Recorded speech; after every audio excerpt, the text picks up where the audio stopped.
Yeah. Episode 27 of the Bmoney Beastin podcast. I'm here with Tyree Henry or Tyree Editz. Yes, sir. Dude, this guy is putting out some awesome stuff. You're really talented, man, with like film and photography and things like that.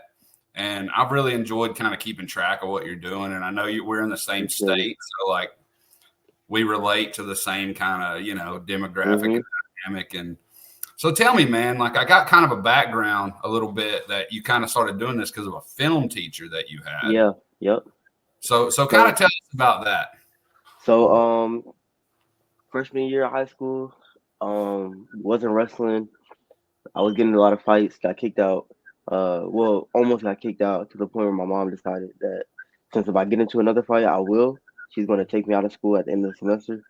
So my sophomore year, I was in online school, and I was still getting in trouble. And so that didn't work out. So I went back to school and did not do good in my classes at all. And so we decided we were going to start wrestling and whatnot. Keep me out of trouble, keep me focused on something, give me a reason to keep my grades up. And I started taking this class like ABTF for film and television. Once again, grades kind of slipping, not paying attention. So my teacher comes to me and goes, "Hey man, look, if you and your friend Steven record y'all's wrestling practices and put together, some good montages of your practices and your tournaments, hey man, I'll give you an A each time." And went from like a 70 in that class to like a 95. And then he ended up replacing my grades. I ended up getting like 199 in that class. And yeah, man, like since then, I have just enjoyed. I didn't realize I was gonna get this much of a passion out of it. But yeah, if it wasn't for my film teacher at East Part High School, like yeah, I would have never ever imagined because I was always creative. I was always, making videos and whatnot, mixing around with music and all that. But I definitely thought that once high school was over, there was not much of anything that I was gonna do. So, let alone wrestling, like in college, like. But yeah, to be here since 2021 is when I really started taking it serious. So, I would say 2020 when I started. So to be here this long and to still be doing it and people actually respecting what I'm doing, yeah, man, it's a blessing from God, like no other. Yeah. Man, it's funny that you said that like one person, one teacher took an interest in you Mhm. and completely, changed the course of your life, which you hear that a lot from people that there's one person that in most people's lives that kind of you know give them like a path, right? Like that maybe Mhm. they're lost or they're struggling and they kind of put them on this path. And man, I can look back at my life and think of several people, and I think that I have a soft spot for kids that struggle, right? Mhm. Like Yeah. Oh yeah. Oh yeah. that's like the basis of Bmoney Beastin, right? Is the underprivileged kids, the ones that face a lot more than most, and Mhm. you and me both can agree on this. Wrestling is essentially a rich kid sport, right? Oh yeah. Most def. Yeah. Yeah. Like even when I did my first tournament, like, and mind you, I don't want to say I was underprivileged. I didn't have everything growing up. My parents they did really well for themselves, and raising me and everything that we were able to come into. So I wouldn't say like I grew up completely underprivileged, but there was definitely a different tier to what I was used to seeing versus to when I started going to wrestling tournaments, locally, and then you start going national, and you're like, oh, this is different. And then even now, being able to travel to so many different areas, between like I said, I've been to Florida, Georgia, Tennessee, North Carolina, um, Virginia to make content.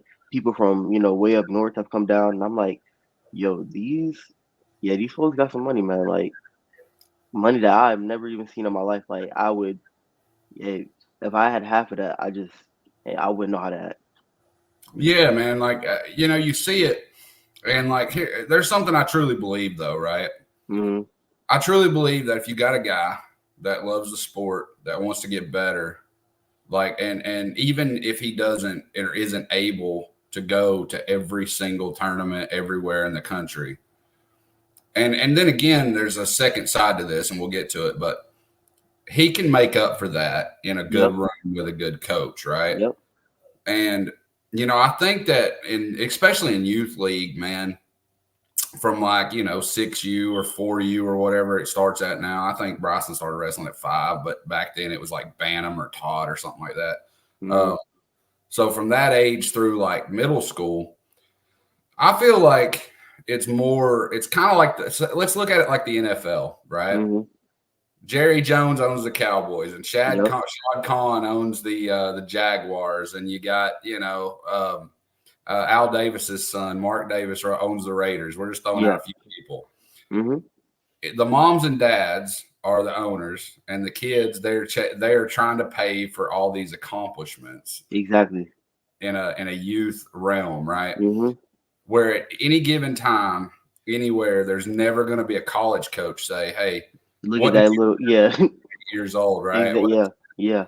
Granted, competition's great, but even in the state of Georgia, dude, like there's a ton of great kids in our state, And right? it's funny, yeah, it's funny you say that one part because like me and speaking of that, like me and Coach Terry, like we actually make the joke all the time. We're like, dude, nobody cares who your T-ball coach was, you know, like it is what it is. And then also, like I even tell, like, I got friends who you look in their bios and whatnot, and they have like people I'm in college with, and this is not a diss to them or anything, but you go to their Instagram bio and they have all the stuff they done back to when they were 2 years old, and I'm like, bro, you can delete all of that. Like, okay, go put the fact that you won Fargo and then you 4 time state champ. Okay, great, but the 14U stuff, the 12U, the 6U stuff, like that's in the past. That's irrelevant. Nobody, it is what it is.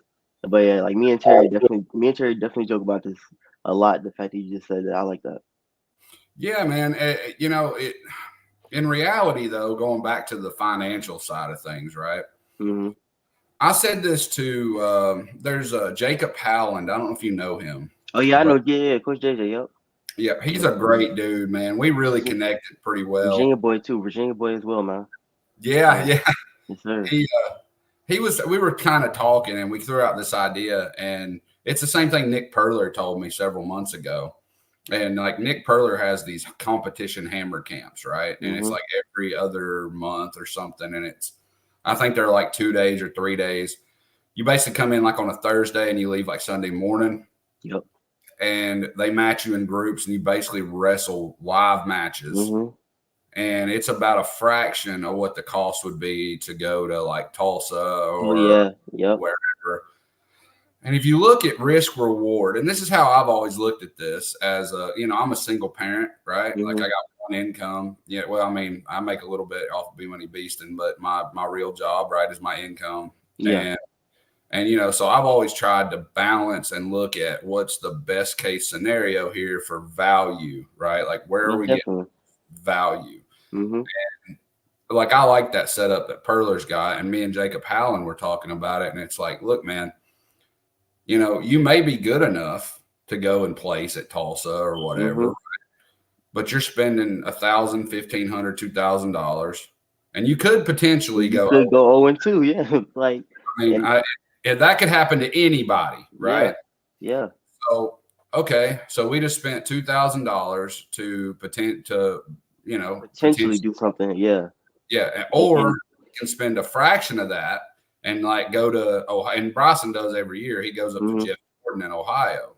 That Okay. costs $450. They feed him, they lodge him. He gets more in that week Then than you he would probably would, yeah. And all I at a think high I wish more parents thought about it that way too, because like nowadays you see so many people, so many parents trying to, I would say, get the moment of being around such and such good wrestler at such a young age. When I'm like, you can, like you said, send your kid to the local wrestling gym who just posted an advertisement for a live match day. Like, I mean, I know we had a coach in Georgia a few days ago. I'm trying to think of who it was. I think it was Slate. He just opened up his gym, and they've already got. live match days going on right now. I'm like, that's highly beneficial. I know Charlie's done it. Charlie does it every few months or every few weeks, I think. Like that's genuinely beneficial to, a 7, 8 year old kid than the fact that, hey, you're gonna send him and hype him up to go to this big tournament 3 states away. He gets put on his back.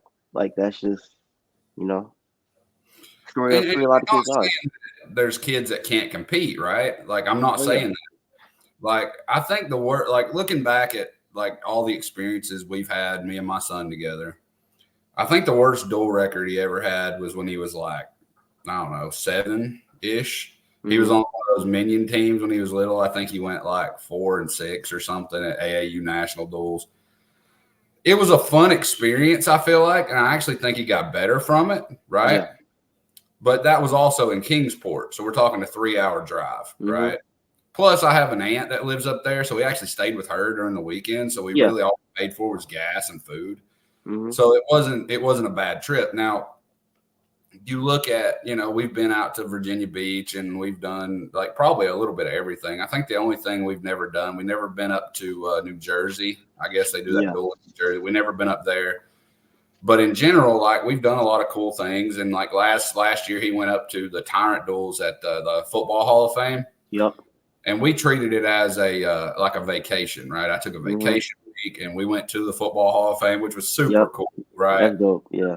And I grew up a big football guy, and they had like so much cool stuff in there, man. Like it gloves and Pat Tillman's jersey, and like Yep. just super cool stuff.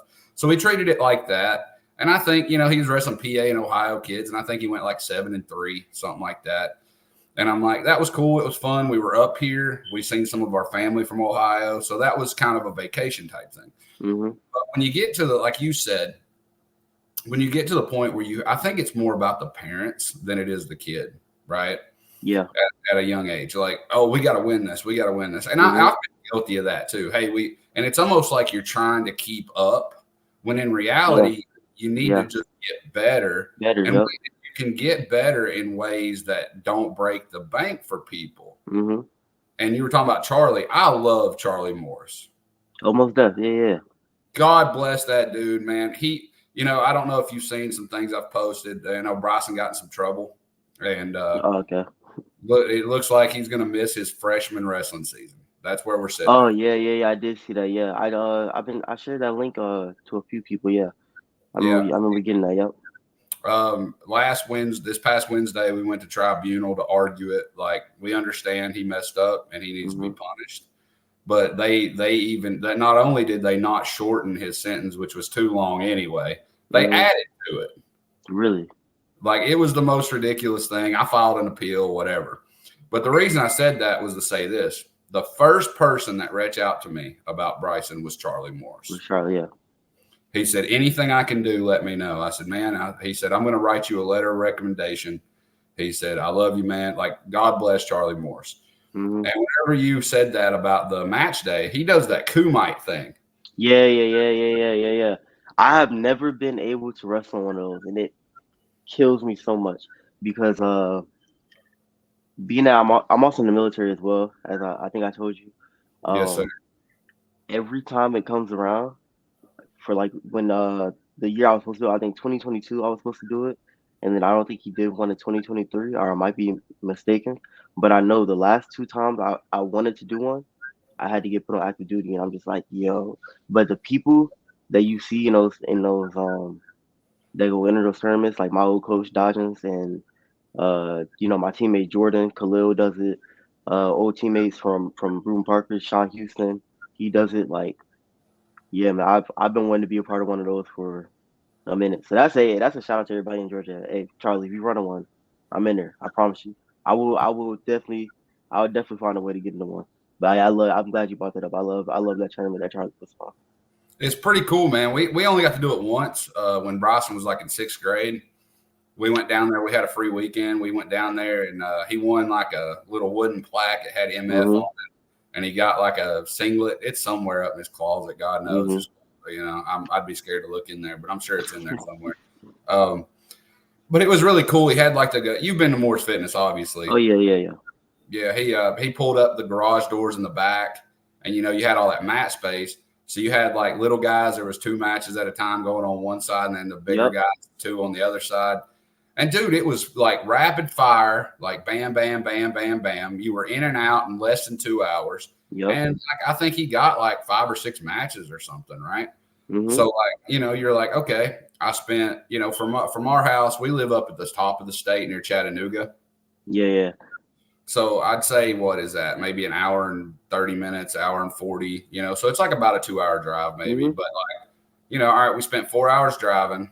We spent less than $20, maybe $30 in gas, and we bought food, and we got basically a wrestling tournament in. So, and we spent, and as a, a father son, we spent time together on the road, right? On the road. Yeah. Yeah. So you think about like, goofy stuff. Like I posted a clip on my personal Instagram yesterday. Bryson's like screaming at the top of his lungs, Bon Jovi's "Living on a Prayer." Mm-hmm. Like that's the stuff you want, though. I mean, you value it, especially as a dad. Yeah. Yeah. So and then like, you get to see him do something that he likes to do. So I think if you can, I think when you let what I've learned is, because once again, I started wrestling very late, but I have been able, like I mentioned Terry earlier, but one of my main coaches that I started training with outside of high school was Donovan Pannone at Level Up, and I've paid attention to how he, like how he speaks about parents and whatnot, how they can take kids to the next level, just being a parent to those kids and letting and Charlie preaches the same thing, letting those coaches do what they do. I think one thing that whether it be Donovan or Terry or Jordan or anybody that have showed me is when you let a kid be a kid in the sport and you put them first and you as a parent enjoy the fact that we can travel to this tournament together, spend time with my kid, and then when he goes on the mat, that's what him and his coach, and you let them do what they do, whether he wins or loses, like, and you, as long as you allow him to get better, like that's how a kid genuinely can enjoy the sport of wrestling even more, which I've always liked about that. Yeah. The only time, like there was times when I've always been like stupid competitive about anything.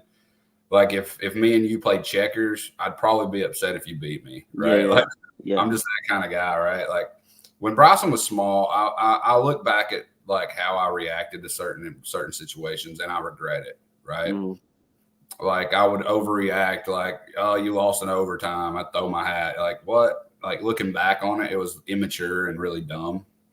But granted, I had a son when I was very young, right? So I was still young when he was coming up. Yeah. So, like, if you put it in perspective, I played my last high school football season in the fall of 2006. He was born in 2009. Yeah, about 3 years. Yeah, okay. So I was a kid. Like, I was a kid, dude. Mm-hmm. So, like, it took me a long time. Like, I'm 36 now. So, I would, if I had like a grandson, for instance, that got into wrestling, like I would probably approach it way different. And unfortunately, Bryson was like the guinea pig for the whole thing, right? Like, but in reality, dude, like the last time he competed for, he's had a rough few months. Like he tore his labrum in his shoulder, and we didn't want to have surgery. We were trying to get him through his freshman year and then maybe do it the spring. And turned out that we did you ever heard of PRP? PRP. It's like a stem cell treatment. Yeah. Mm-hmm. His doctor prescribed it, and I was like, "This ain't gonna work, dude." Sure enough, it worked. Mm-hmm. Hey, so I come from a weird, I have a weird mindset or whatnot, where I allow my, like in wrestling specifically. It's funny because you bring this up, where I just let things happen. I'm just like, oh, I'll be all right. I'm not doing that. Shout out to Cam, Life University Wrestling's athletic trainer. I have never a day of my life believed in dry needling or anything like acupuncture or anything like that. Always been like, oh, I don't like this stuff. I'm never gonna do it. Pulled something in my shoulder about 3 days ago. 2 days ago he did dry needling. Yesterday I made weight one live. I have no problems with my shoulder right now. I feel great. Like, so it's just stuff like that. I'm just like, yeah. Yeah. Like The advancements in modern medicine mm-hmm. is absolutely insane, because I watched that process too, and it was like they drew your blood, like they took him into this room, drew his blood, Mm-hmm. and then they took and put it in this thing. They called it spinning, and they put it in this like machine, and it looked like a blender. That's the best thing I could say, like a blender without the blender on the top. It was like the base blender, and it made like this crazy racket. And then they took us to this other room. We waited there for like 30 minutes. They come in with like an ultrasound machine where you'd like look at a baby, right? Yeah. They put it up to his shoulder, and they put this needle that was about, I don't know, and I'm not exaggerating, it had to be 6 inches long. And they stuck it like in his shoulder joint, and you could see it on the ultrasound machine. And like he told me, he said it didn't hurt like I thought it was. He said it was kind of cold. He said like when they shot it in, you know. Mm-hmm. And so within 7 days, he went from like a 8 or a 9 on a pain scale to a 0. Yeah. In like a little under a week. So, you know, that happened. And then, you know, but what I was getting at with that, but prior to that, when we were talking about how kids let coaches coach and things, the reason I started telling you about that was the last time he competed before he because he jacked his shoulder up down there at Deep South prior to the season. Like I think he went like 8-2, and he had like, I think he had 1 match left, maybe 2. And he was winning the match. And he was up like 9-4. This kid from Florida. Kid was really good. Like, give the kid props. He was tough. Mm-hmm. Kid threw a bar in, and he ran it up over his head, right? And the ref didn't stop it, right? Yeah. And that's where he got injured. Mm-hmm. And he let out a squeal, and he was going to tough it out though. He was almost out of injury time, and he was going to go. He was on bottom. He was going to go back down and finish the match, and I was proud of that, but the trainer wouldn't let him. Yeah. So like, okay, that was that. And, you know, but during that weekend, I kind of was like standoffish, right? Like I enjoyed it, but I was like really standoffish for the most part. Mm-hmm. And I just kind of sat and watched, and he would kind of come over. Well, what do you think I could have done different? Or I'm like, well, you know, this was pretty good. This was pretty good. And then, you know, like I had some criticism, like he jacked around and got pinned once for the first time, like, and God knows, you know, he don't get pinned often, but he was wrestling this kid that I think, and we watched him wrestle again later on. We wanted to wrestle him again, right? It just didn't happen. Oh yeah. The kid, like, I think if they wrestle 100 times, he beats him 99 times. Like, they got in this crazy scramble, and he got thrown in a damn cow catcher. Oh yeah. And I remember when the match was over, like he sits up and he's smiling, like, dude, really just happy. Yeah, that really. And you know, it's like those are the moments that you grow as a wrestler and you appreciate more as a wrestler. Because that like, I don't want to say that's acceptable at the level that as you get older, but it does definitely happen. And you know, when you're practicing and whatnot, you're just like, oh yeah, I gotta lock in a little bit more. Especially as you get older, you gotta really focus a little bit more on, even if you get in those scrambles and he catches you something, just still fighting through and being like, yeah, I can laugh about this later, but right now I gotta push this through and get this win. What's crazy is like that match, it was just funky, right? Mm-hmm. And then I think 2 matches later, he wrestled, and he wasn't even in high school yet. He was still considered an 8th grader, right? Like he hadn't started his freshman year. And he wrestled a 2-time state champ from Tennessee, who is a holdback. So the kid's way older than him, way stronger than him. And dude, he wrestled him to 3-period close decision. Like he gave it everything he had. And I said, dude, for you right now, that's a freaking win, dude. Exactly, yeah. That's a win. I said, everybody here expected a young kid like you to get teched or pinned. And yep. And you gave him a whole match, yeah.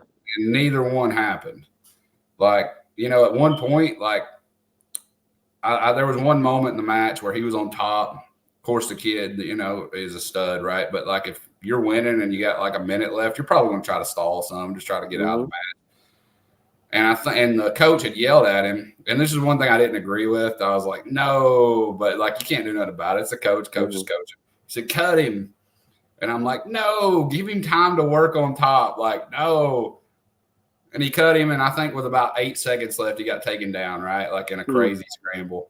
But like, so it was a lot closer. I think the score was what, like 6-1 or something. But like, I'll tell you what, man, like, you know, now that my son's older, how I look at it's like this. This is your sport, and you can get as much out of it as you want or as little as you want. Now, I'm going to tell you what you should and shouldn't be doing, but it's up to you to do it. You're 15, right? It's different now than when he was 7 or 8, right? When I'm like, okay, I'm going to register you for this. We're going to do this, you know. Now it's kind of up to him, you know. Luckily, he's got a lot of people in his life that apparently care about him. You know, Matt Pitts is great, and Sean Russell, and you know, shout out Sean. I like Sean. Yes. Hey, Sean taught me my first move. Really? Yeah, at camp. My first time wrestling was at a camp. Yep. Sean he runs Minion down here up here in Chattanooga. Yep. Yeah. I'm actually I'll go up there a few times every few months to go train with one of my old teammates from Level Up, Carson Chalk. And I get to see Sean a lot and go train with them. Got to do some matches with Ty Tice up there too. Yeah. Dude, when you're up here next time, text me, dude. We'll meet up and grab some food or something. Okay. Yeah, most definitely. So you're let's steer this around a little bit. So you're at Life. Yes, sir. How did that process happen? Because you started kind of late into the sport, but it gave you purpose in your life, which is amazing. Yeah. So I didn't start wrestling at Life University. I transferred in last year. Okay. So, but my coach that did recruit me to my first college was a Life University graduate under Coach O, Devon Dodgens. So 2021, senior year, wrestled terribly, didn't qualify for state. COVID as well. That just a whole bunch of stuff was just terrible that year. But yeah, still terrible at wrestling. Didn't qualify for state. I was like, you know what? I'm gonna go to Virginia NHSCA. Hopefully, I get a win. My family's from Virginia, from that same area, from Newport News. So I got to stay with my grandmother up there, see my family. It didn't cost too much to, like you said, those tournaments where even though it's a big tournament, it's not too big of a risk as far as travel goes. So got to go see my aunt and everybody. Make weight. I feel like, oh yeah, this is time. First match, getting coached by Jordan Mitchell, Jamaica, and I forgot what happened, but wrestling that kid really well. And then all of a sudden, I just remember being on my back, doing something stupid, probably tried to elevate him or something like that, get put to my back. Okay, 0-1. And NHSCA, that tournament's like a 3-day, 4-day tournament. So when you lose the first day, you got to wait a whole day just to even know who you're going to wrestle against. So I go home, chilling, just trying to keep my mind right. Come back next day, I got Wismark in my corner, and I'm locked in. I'm ready to go. Whistle blows, boom. He tries to headlock me. I forgot where he was from. He was a state champ from somewhere, or state place from somewhere. Tries to headlock me. I actually got this match on my channel too. Grab his body, roll through, takedown. Okay, cool. Right on top, I cut him. 2-1. Second period, I'm bottom. I think I got my escape.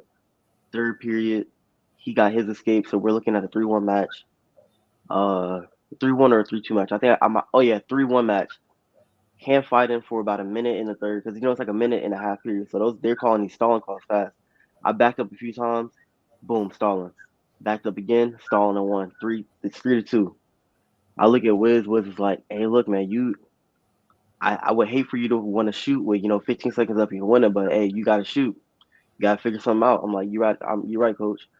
I take my shot, and as dumb as I could ever be, I keep my head down, and I'm thinking, I'm just gonna hold on. This dude's legs are tall. He just brings me up. I get splayed up, and I'm like, oh man, I finally have an because mind you, like I've started film now. I've got my grades up. Like, dude, I went from a terrible GPA to being able to get in a pretty good college that I graduated with, barely just getting a 3.0 when I graduated. But like, it was a really big improvement for me. So I'm like, oh man, like I finally got my grade. Everything's going through my head. I'm just like, oh man, I'm not gonna be able to go to college. Anything. I shake his hand, talk to Wiz for a little bit. We walk off the mat, and all I see is Coach Tim Mitchell who's at my not college now, and I see Devon Dodgens, who's at Lindsey Wilson now, just walking to the mat, and they grab me, and come to find out, my best friend's dad, Josh Denson and Ron Denson, they are really good friends with Tim and Dodgens, especially through Arturo and whatnot. And they shake my hand, they like, dude, that was your match until it wasn't your match. But clearly, you know what it takes to win a match now. Um, and we can, you didn't have the best career or anything, but we can figure something out and get you to school. And also got a couple emails from a couple other JUCO colleges and whatnot that just wanted to talk to me and whatever. A few other NAI schools, but I chose to go with the Bruton Barker because Dodgins knew who, like, the background of people that I came from, so he knew he could work with me. So yeah, spent about 2 years there. Got whooped every day of my life. Won a few matches, lost a couple matches, but things change, and your path changes and whatnot. And then Dodgins ended up leaving the school to go to a different program, which he's doing really well at right now. And so I decided that I was going to transfer to Reinhardt actually, and I was actually really set on that because I wanted to get they have a film program. I wanted to get my film degree or whatever, but that tuition came, and I was just like, oh yeah, can't do it. And I had to be honest with Coach Bedard. I was just like, hey man, like I thought that I had, my goal set to come in and wrestle for you, but I have to reopen uh my transfer because of the just the tuition and the financial situation with it. And he was, Bedard's I like Bedard. He's a really understanding dude. I really respect him. Also, a military guy, so like me and him have that in common. So I really do respect him. Uh, so I'm doing a video. I'm doing videos. I forgot what tournament I like. Might have been like Georgia game or something like that. I'm doing a video for some wrestlers there, and Coach O stops by, and he's like, "Hey, I hear you transferred to Reinhardt." I'm like, "Yeah, but I had to reopen, just to you know figure out some things." So I'm talking to a few other schools right now. He was like, "You ever hit me up?" I was like, "Yeah, but it's so many people on the roster, just everything." He was like, "Dude, you worry about the wrong things. Just talk to these schools or whatever, but I will go do a breakdown offer right now." And Coach O literally ran to his laptop. First he introduced me to every coach he had. Like you, we got a bunch of coaches. He introduced me to every coach he had in there. I'm really good. I'm really good friends with Dylan Shaw, because we're from the same county. But as far as where he coached at and where I wrestled at, Khalil, of course, me and Khalil, we talk all the time. So he reintroduced me to Khalil, Dylan, Coach Early. I got to meet. Coach Cole was there at the time. He's at Kaiser now, but he introduced me to, like, the whole plethora of coaches and wrestlers. I knew a few. I knew a few of the wrestlers, just from in the past wrestling, and then also being at these different tournaments in college already. But and then I knew Jordan as well. So Jordan was a big part of me. Jordan and Khalil were probably the two biggest reasons of me coming through. And so he does a breakdown, and he very generous with his offer. And financially, my dad was able to afford it. I could stay at home with my parents. 30-minute drive to school every day is which I do every day. Classes are good, and I'm actually way faster on track to get my degree.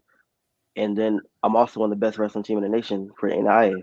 And we compete with schools outside of NAI. Like, we beat Lander last year, number one team in NCAA D2. Like, really good. So I'm set up financially. I'm set up um, academically. Plus, I have 30 people at my weight class that I want to go.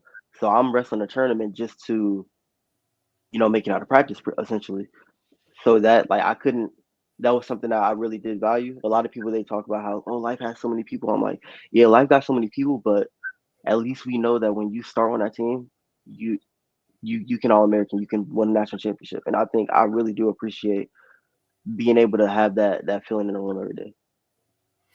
Dude, I watched, me and Khalil's had 2 episodes together, and we plan on doing more. Like, me and him mesh really well, and I nicknamed him the Van Wilder of like amateur wrestling, because I don't know if you've seen that movie, but he's been in college for like a decade. Yeah, Khalil was on the we poke fun at him. Khalil was on the OG Life University team, and yeah, like we like to joke about it, but it's like, yeah, I'm glad to have him. I'm glad to have him on the team with us.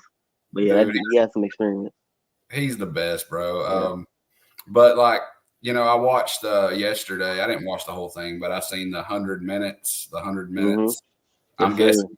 I'm guessing you were in there. Oh man, I'm wiped, wiped, man. But it was fun. My dad got to come and see me wrestle for the first time since my dad worked. My dad worked hard his whole life, and my whole life as well. So he didn't always get to see me and my brother play football. Wrestle, see all my sister's basketball games. But he got to bring my nephews to the school before he went to work, and a lot of my old friends that I'm at, like Josh Nissen and Colin Mullins and Tejon Bronner and all them that I grew up with, they got to see him for the first time in a long time because he's always working and whatnot. But yeah, I was white, man, but probably the most motivated I've been to be with that team. Like I posted on my Instagram yesterday, like I am genuinely with the best wrestlers I know in the nation right now, and there's nobody who can tell me otherwise.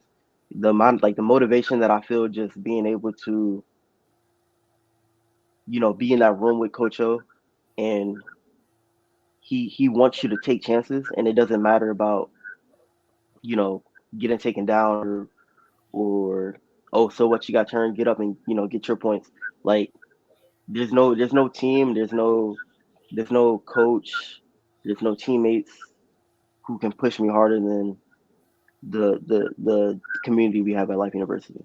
And yeah, that was 100 minutes is definitely just the start of what we're doing. But that fundraiser is really dope.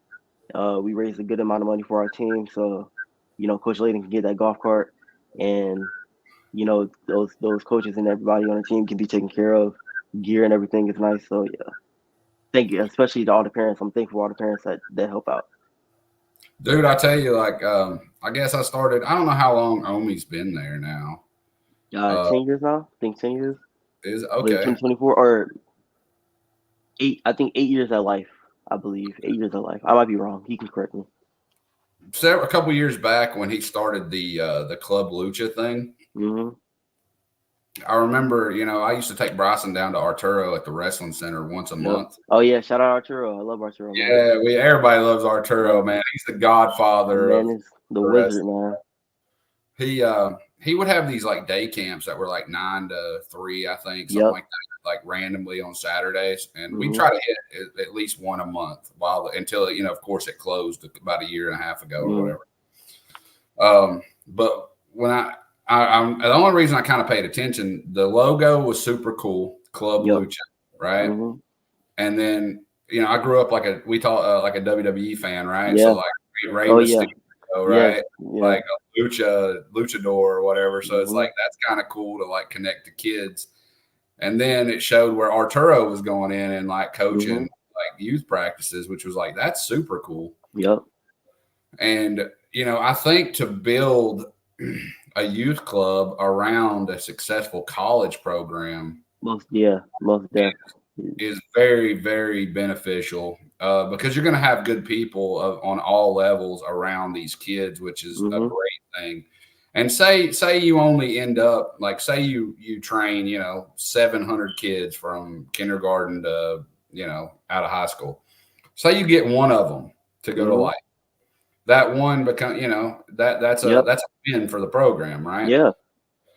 And I feel the same way up here with like Chattanooga. Hmm. UTC has an opportunity right now with the Minion group running, practice in there. If it was me and I was the head, like, and I know Omi created that, so I know he's Hmm. involved in some way. But like up here, if I was the head coach at Chattanooga, I'd be like, hey, I want that kid and I that want, kid. yeah, all of them. Yeah. And I'd start like, because I'm telling you, man, the Southeast, nobody gives the Southeast a lot of credit. Not at all. And But yeah, not at all.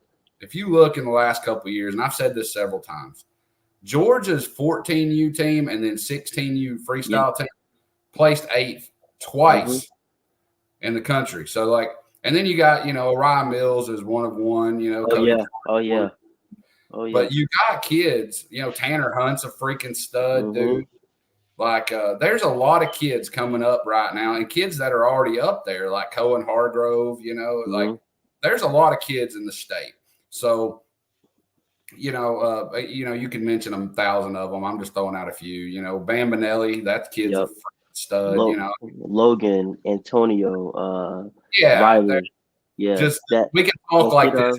I don't want to leave anybody Yeah. out, but at the same time, we could say names forever. Almost definitely, yeah. So, like, you look at that, and the Southeast, I think you could build out, Georgia, Florida, Tennessee. Tennessee's got some studs up there. Jackson Lane's a killer. Dylan Villers is a killer. You got some kids in the Southeast, North Carolina, South Carolina. I think you could build a Division I roster out of the South.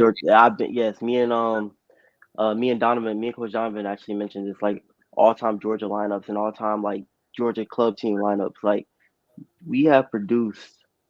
I don't want to say we as in I did it, but like these coaches in Georgia have really produced some really, really talented athletes. And then, and I think the shine is finally coming because we have wrestlers at all different divisions who are not just winning, but they are placing high at these tournaments. They are doing good in freestyle. They're doing good in Greco. They're doing good in folk style. You got Caleb winning national champion. You got Gabe out here about to go start for Iowa. RJ, Jackson Smith is going to go All American this year. I wholeheartedly believe that. Who else? Just a plethora of just athletes from all over, and then even at the NAI level, like you talk about a pipeline from youth to from I don't even want to say youth, but from high school to college, like Camden to Life University pipeline. I mean, how many All Americans we got from Life University and qualifiers do we have who came from Camden? Like just being able to home grow wrestlers and see them shine on the next stage is we could definitely we would all time Georgia lineup would do some damage on a national scene.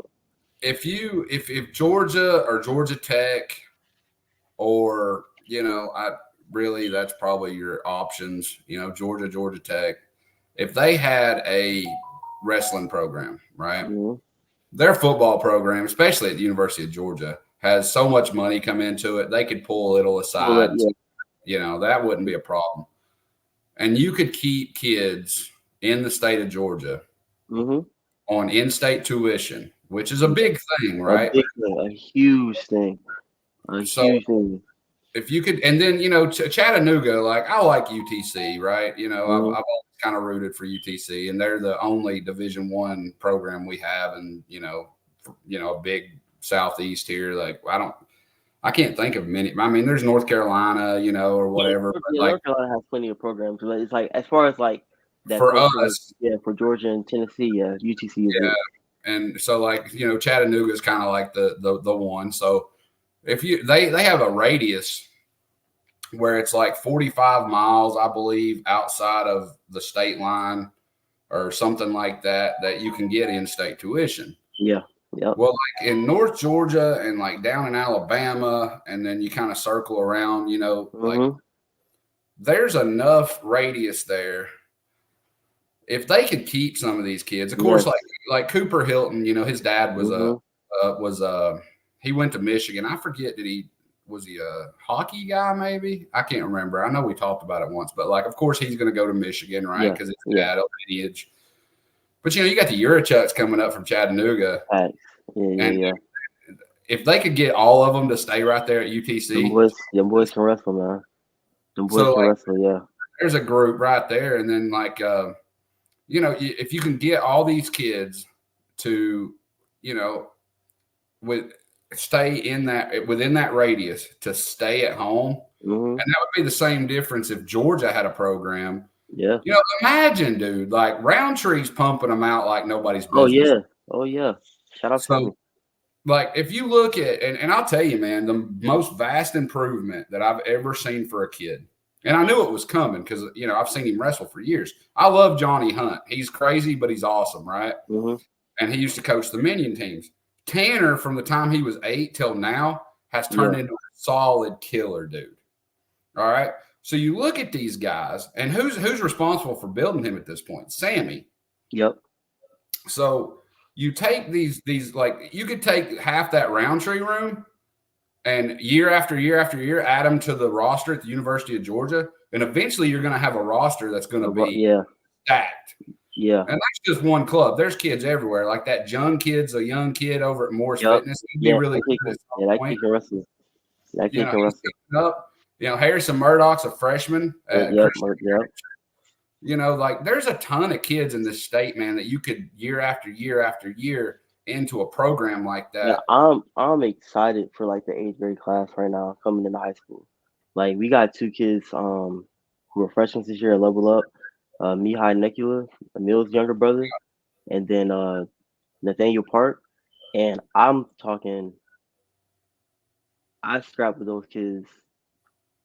I mean, I haven't been, since college started, but like I scrapped with those kids. They right down the street from us, so that's almost a daily basis during the summer. I'm just like the way that these eighth graders right now are being developed by these coaches is just I'm really happy to see what they do at the next level, like at the high school level.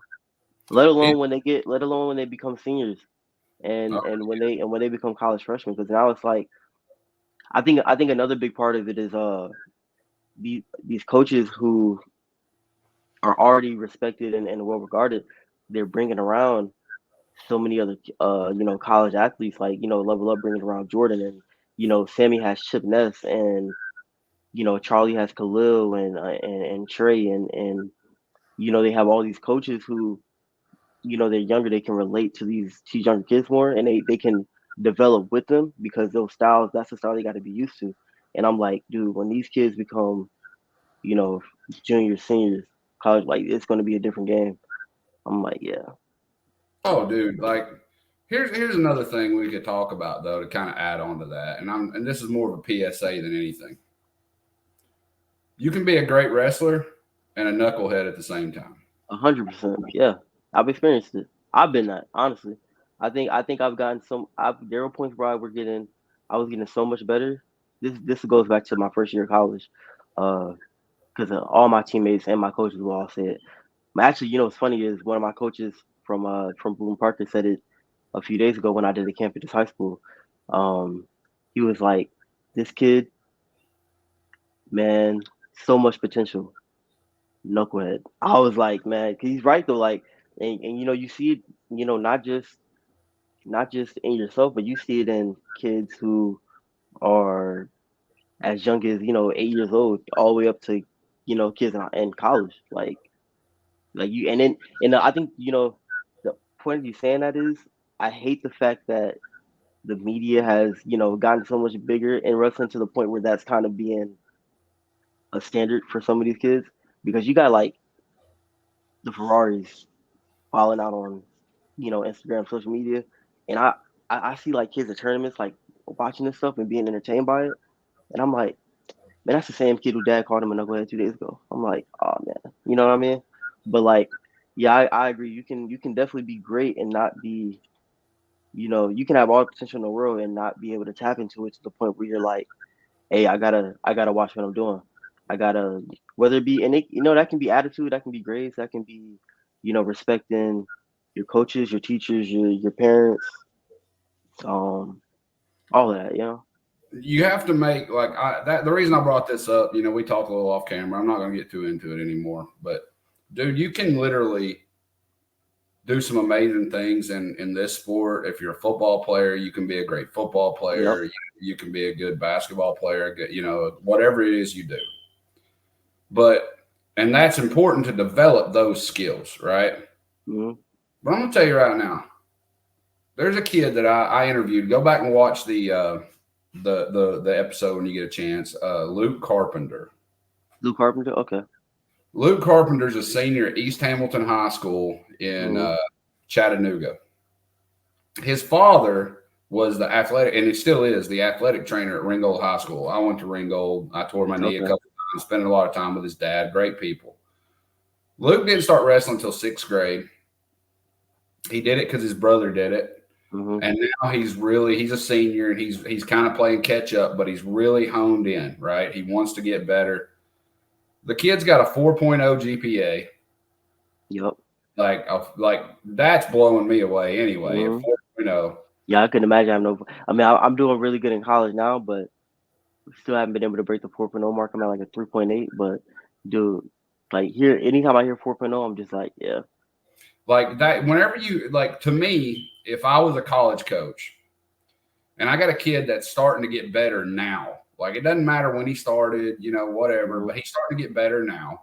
He's putting in the extra time. He works out on his own. Like Steve, his dad was telling me how they'll go home like from practice and he'll start hearing the pull-up bar banging upstairs. Like he's self-motivated, right? He didn't win. He didn't qualify for state last year. He got or no, he didn't place at state. He qualified for state. He didn't place. But I have a good, like, he's at Minion all the time. He's doing the right things now, and he's putting in the extra work. And I swear that kid will make the podium this winter. And you look at a kid like that, that's a self-starter. He's self-motivated. He has the grades. He doesn't get in trouble. He makes the right decisions. I'm going to take that kid. Yeah. Over a kid that's a 3-time state champ that, gets in fights and has subpar grades. And, like those things matter. Oh, yeah, most definitely. So, like, I think character, this is something nobody talks about a lot, but character issues matter. Oh, yeah. So the things outside of wrestling, right? We love wrestling. It's a cool, awesome sport. It helps a lot of people. It gives you discipline. You learn a lot of lessons from it. And that's great. And you want to be the best at it that you can be. But you have to also learn in that time management skills, discipline. You don't want to run with the wrong people, because what happens when you run with the wrong people? Bad things. One of those, yeah. Okay. So you got to choose your friends wisely. You got to, and whenever you're young, we all made bad mistakes when we were young. Most definitely. Right? Yeah. But you have to be able to rebound from those and not repeat them and learn, say, hey, I made a mistake here. I'm going to do better. You really need to, and I'm really talking to all kids right now in high school. All right. Like, dude, you may think XY squared to the second power, whatever, doesn't matter. Doesn't and it matter, probably but yeah. doesn't in your life ever, unless you're going to be like an engineer. But you have to hone in on those things. And that's why short period of time, because grades matter. Yeah. And that's why I give like the utmost respect to all of my coaches. Coach Warren, Dodgens, Kenny, Kenny Mason, Coach O, like, even the club coaches. Like, I give so much respect to them, because for a kid who didn't have all the skill coming out of high school, for a kid who wasn't always on top of his grades, I sure did have a lot of ego to like give to these people for no reason. And it took me a long time. It took me a very long time to understand what they meant by it. I remember Dodgens called me in his office one day with Coach Warren. He was like, dude, he mentioned 2 other people on my team. He goes, this kid is very humble and can be very good. This kid is very good, and his ego is through the roof. You're like at the dead center of it, where you're just arrogant, but that's what's stopping you from being like, really good. And I think I became even more arrogant and egotistical because I didn't understand what he meant by that. And instead of trying to understand, what arrogance truly was, or what ego was, or what humility was, I made it my goal to prove to him that I wasn't what you said. And in doing that, I came off as, even more arrogant or more disrespectful, because my goal wasn't to learn about who I was as a person. My goal was to say, oh, I'm definitely not this, this, and this. And I've seen it now that I've made it through that, and I've been able to express more gratitude and be more thankful for it. I see it in other people, and I'm like, oh yeah, like I get what Coach was saying now. I definitely get what Coach was saying now. Yeah. I think one thing about wrestling, though, it's unique, and I've said this a million times. Like I've said, I was a big football guy, and in a football game, like I'll just give you a quick example. My senior year, we played Ridgeland at home, and it was basically us or them was going to make the 4 seed in the playoffs, right? And I played outside defensive end in that game, and we had another kid playing outside linebacker who was also a senior, and we had this X call.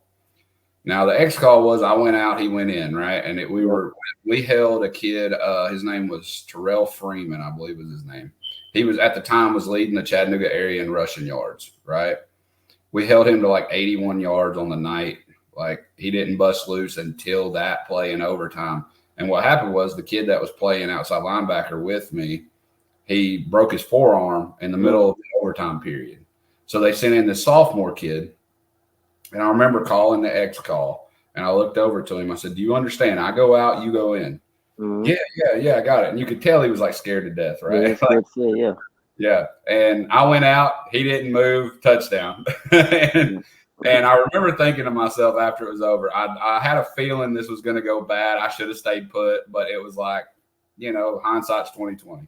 Yeah. But I could, in that moment, I blamed him like, dude, you just lost us the game, blah, blah, blah, whatever. And in wrestling, you can't do that, right? So, like, accountability, and that's a thing, dude. Like, accountability has to, you have to want to be accountable. Mm-hmm. Like, I'll tell you right now, most teenagers in general don't want to be held accountable for what they've done wrong or what they do wrong. Yeah, I 100% agree. And when they are, they become combative, right? They want to fight about it. And I think that's just part of growing up, especially with boys. Boys, I don't think it's as bad with girls, but with boys hitting puberty and full of testosterone and like being combative is like a normal, I think all of us as fathers go through it. I think all coaches go through it. I guarantee you when you have a son, you'll be like, damn, he's 15, or 16. He's a real asshole right now. Yeah. So, but we did that to our parents, and so on. So I think that with wrestling, you got to be held accountable. But I think especially a kid, we'll just take anybody that's done it their whole life and they're really good at it, right? It's great that they're good at the sport, but they have to be good at everything else. Being on time, being respectful, listening to your elders and your peers and taking advice and not looking at things so short-sighted, right? Because a lot of kids look at things as from here to tomorrow. They don't look at a month from now or 6 months from now. So I think that's something that I hope coaches at some point really start to enforce in wrestling rooms. Yeah. I think that, let's teach them how to wrestle. Let's drill hard. Let's wrestle hard. Let's take a 10-minute period every night after practice or even before practice, and let's talk about things that we need to do in our daily lives. Yeah. And I actually, on my phone, I have something that, because me and Jordan Mitchell, we talk about this. This kind of even goes back to you mentioning earlier that wrestling is essentially a rich kid sport. And a lot of these kids and there's no disrespect to them, but you come from a generation of where your grandparents and parents, they worked to get, and they took those chances. But when they have their kid and they give him, they send him to the private school, they give him his car, they don't have the mentality to think that the attitude they give other coaches outside of their home or their community is considered disrespectful to everyone but the tight knit group they grew up around. And so basically what I started doing for some kids is that like me and Jordan like been talking about is at the beginning of the season, what I did was when they got back from or even some of the kids when they got back from NHSCA, I went into my notes on my phone, I typed in at the top the title is receipts. And I went through, I put their name down and I was like, how'd you feel about the season? What's your goals for next season? And then what can you do outside of the wrestling room to, help you in the room? And that's something, the reason I did that is because that's something that Donovan, Dodgens, Wismark, Khalil, Jordan, Terry, Arturo, Charlie, all these guys they've all said the same thing to me, especially Khalil, is that when you humble yourself and when you show more gratitude to things you're doing, that creates that respect you have, not just for the sport, but for the people teaching you the sport. And I would think that was part of the most beneficial thing, even for those kids as they get older.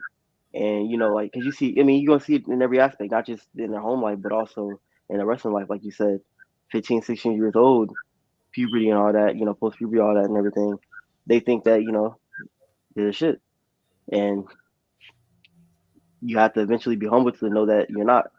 And different times comes for everybody, but it's up to you to decide as you grow the type of person you want to be. So I personally decided this year that I'm gonna show more gratitude and I'm gonna listen and take more advice than I try to give or that I try to express. And I think for me specifically doing this with some of these kids that I've got to watch, since I started wrestling, has actually helped me uh listen to my coaches more, especially like Coach O being in that room. I've taken the approach to, since this is my senior year of college academically, and I'm going to try to go to film school after I graduate. So this pretty much could be my last year at wrestling in college. I've said, you know what, for this year, I'm just going to listen. Whatever they say, that's what goes. If he says he wants takedowns in the air, I'm gonna finish. Like, like that right there is one of the parts where you can tell a kid has that arrogance at first, is when the coach says, "Hey, we're doing these takedowns," and he's like, "Oh, well, coach, I don't do those takedowns. I don't do this." I'm like, "Try it. Like, if you don't do it, how do you know if you can get better at it?" "Oh, well, I don't do this match. I do this in matches." Yeah, but when you did that 5 times in your last match, you got sprawled on each time, and they did a go behind. So maybe it wouldn't hurt you to learn something new. And so yeah, just being grateful that you have those coaches look out for you, and being grateful that you can learn new things, and being able to give thanks that you're a part of the sport. That'll help a kid tremendously, teaching kids those aspects of life. There's two things I want to say here. First, I think I love that analogy you just had. When Bryson was like 9 or 10, he went to Tulsa, and the week before Tulsa, Matt Pitts taught him a crackdown, Mm-hmm. right? And Matt runs Grindhouse up in North Georgia. He used to get so frustrated at him. He'd be like, "Damn, dude!" And I'm actually wearing the hat right Yeah, I now. see it. Yeah, I was seeing it earlier at Grindhouse. Yep. Yeah, yeah. Yeah. They Matt, he would get so fucking frustrated with him, man. He'd be like, "Dude, sprawl." He's Mm-hmm. like, "Sprawl." And I remember one day he goes, "Screw this. This is how we're gonna do. If you're gonna let him on your legs, this is how we're gonna Yep. work." And I remember he learned that the week before Tulsa. We go to Tulsa. Every single kid got on his leg. Yep. Okay? And he beat them all with a crackdown. With a crackdown, yeah. That Mm-hmm. I think he went like 7-2 out there, right? And I think he placed fifth or whatever. But the matches he won was with that crackdown. He learned from Matt Pitts, who got frustrated at him for using the crackdown because he wouldn't sprawl. Fast forward to like 3 years ago, Sean, I think, was getting frustrated that he kept scoring off of that. Scoring off of the crackdown, yeah. He's like, "Dude, you Mm-hmm. can't do that in here. You're gonna sprawl, Yep. like, and you're gonna get better on your feet." That's that Arturo mindset, man. And he's kind of like, so like at different points in his life, different coaches, right, have kind of modified what he's doing to help him, right? Mm-hmm. And granted, he never argued it, or I don't do this or I don't do that. So I'll give him credit on that, right? It forced him to improve himself, and I think Yeah. that's a great thing. And you always listen to people that are better than you and smarter than you and have more Mm-hmm. experience than you because they know better, right? I'm not going to try to overspeak a brain surgeon on brain surgery. Exactly. Yeah. Like, I have no idea what he's doing, so I'm not going to give him ideas on it. Like, it's not my realm, right? So now on the flip side, on the other side of that I want to mention, because I love that analogy is why I brought that up. It does work exactly what you said.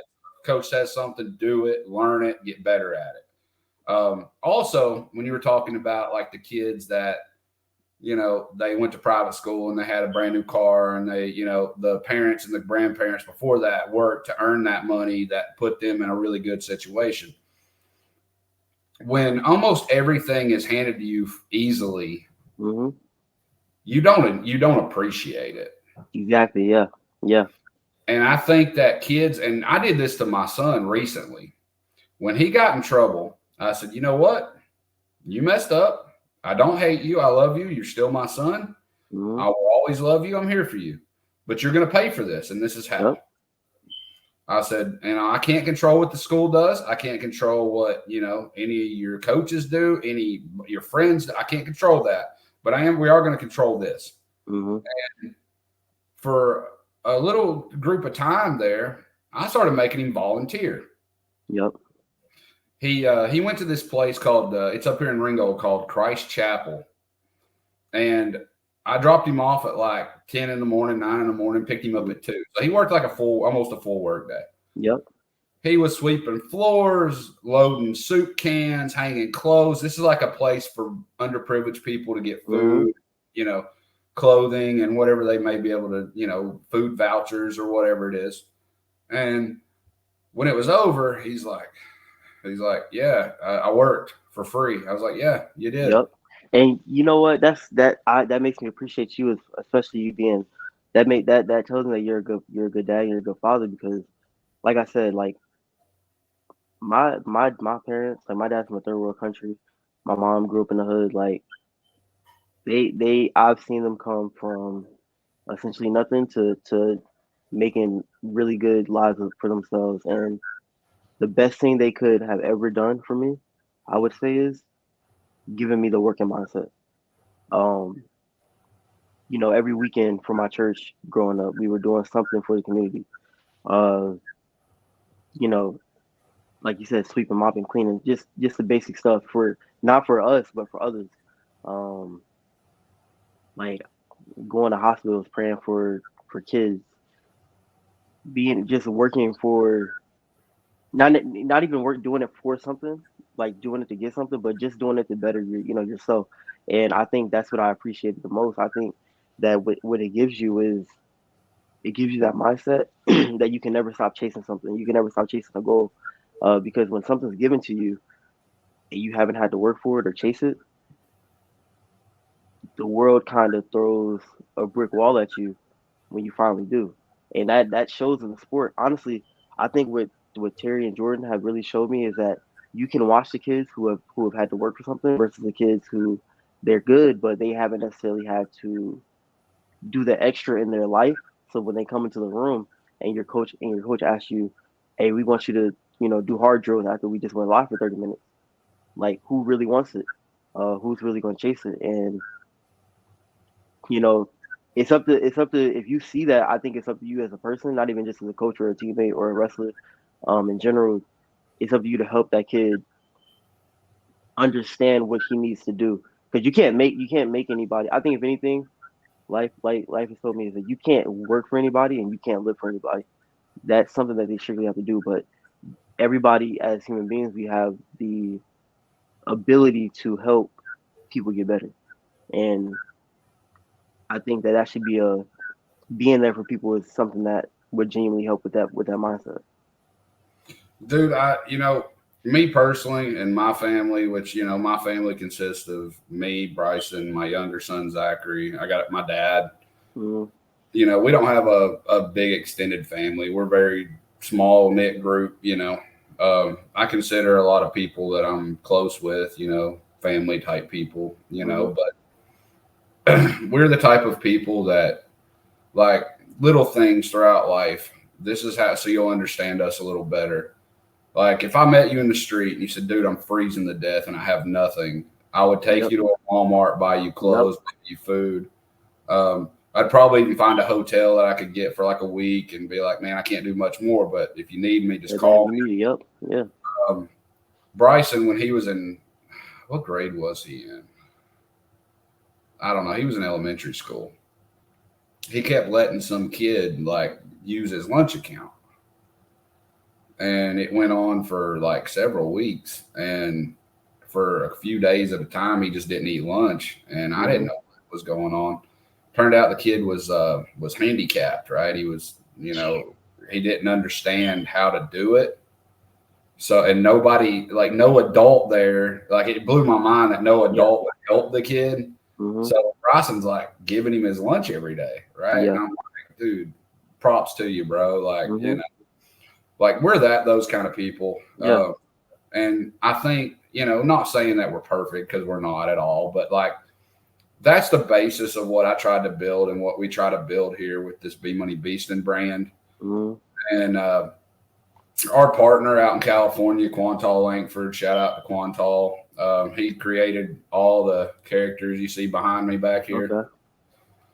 Quantal's the same way. If you follow him at the Langford Studio, he does a lot of humanitarian type things. He volunteers at homeless shelters, and we all have this like overwhelming want to give back. And if I was a billionaire, I wouldn't be a billionaire for long. I can promise. Because like I don't need that much. I wear the same like 8 outfits. I wear the same flops for 3 years. Like I'm very simple, right? You see this whole thing of shoes right here? Yeah. This is like 8 boxes of shoes that I go through pretty much. Like all those right there, I go through that every day. Like I don't need, just like how my dad is. Like like you said, I recycle the same stuff every day, and that's just me as a person. Like I don't have to. Like honestly, half that stuff is probably gonna go to somebody next few weeks. Like I don't need it, nor do I, necessarily want it. It is what it is. Like I think, and that's like you said, props to him because that shows that right there shows the way he, whether it's community or whether it's just how you raise them or whatever, that that mentality lives on, and hopefully he passes that down to his kids one day, and so on and so forth. Because like you said, like I agree. Like if I was a billionaire, I probably wouldn't be a billionaire alone.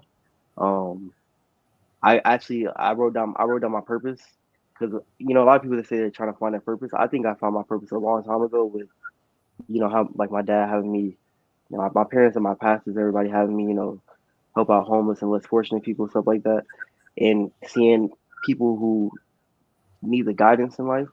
I think I will always tell myself that my purpose is to be there for others in the way others weren't there for me, and I think that right there alone has tremendously helped with the person I am today. So Yeah.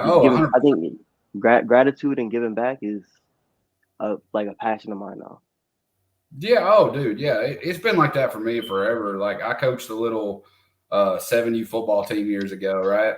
And we were like the bad news bears, bro. And I went to stores buying cleats and mouthpieces and like I ended up having to make a deal with this little sports company around here that had like a bunch of bulk like padded pants, and we were mismatched. Like we had white. Yep. And I did the best I could with it, and I loved it and I cared about it. And when you're going back to like the 8 outfits, dude, Perler Wrestling sent me this sweatshirt. Yeah. And I didn't, that I'll promote them all the time. I love what he's doing out there. Like, dude, I wear this thing till I'm like 60, right? Like, I don't care, bro. But dude, this has been awesome, man. To close up here today, I'm guessing Khalil told me that you got some weekend tournaments coming. Yep. You got something this weekend up in Cumberland's. Patriot Open is Cumberland University. I'm not sure if I'll be up there, but I'll definitely be wrestling in some duels this year, hopefully, and I'll definitely be at the Life U Open. We have Georgia Open coming the week after, Life U Open a week after that, and then we go into our dual season. So yeah, we got a big schedule ahead of us. What weight are you at? I'm at 125 this year.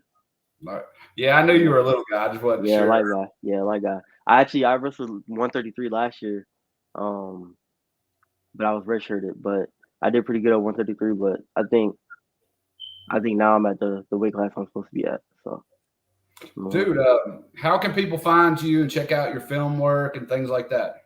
Hey man, Tyree Editz, TYREEEDITZ, on Instagram, and YouTube as well. Tyree Editz 2WO, and then also Tyree Flicks and 2-time Tyree on Instagram as well. And hopefully I'm going to get a website soon because I did apply for my stuff to be trademarked and LLC and everything. So That's awesome, dude. And y'all can reach out to me for, videos for the wrestling season. I'm actually expanding to football now and basketball now. So yeah, man, anything y'all need, I'm here for it. Check out our dude Tyree Editz. Thank y'all, man. Dude, good luck this season, brother. Appreciate you. I think we've connected too on a good level, and oh yes, sir. I'll keep supporting you, and likewise. If there's anything we can do, man, reach out anytime. Yeah. Episode 20, I'm losing track, 27 of the Bmoney Beastin podcast is in the books. Appreciate you, man.